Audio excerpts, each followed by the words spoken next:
हे काय आहे? डबी. काय डबा म्हणजे मोठा डबा. आपण काय आहे? बारकी डबी. काय हा. आता आपण काय करायचं? यांची रचना करायची. काय करायची आहे? हा. मग कशी पण करा. तुम्हाला प्रत्येकाला मी थोड्या थोड्या डबे देणार आहे. मग तुम्ही डबे अशा मांडा. हा. कसं पण तुम्हाला मनोरा करा. हा. असा आडव्यांचा पण मनोरा करा किंवा उभं. आपण आडव्याने उभं शिकलोय की नाही? आडवी रेष उभी रेष शिकलोय की नाही आपण?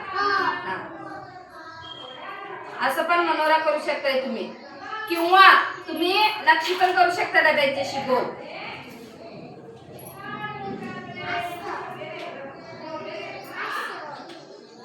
असं तुम्हाला कसं येईल तसं तुम्ही तुमच्या पद्धतीने करायचं. आलं लक्षात? सगळ्यांना डबे देऊ.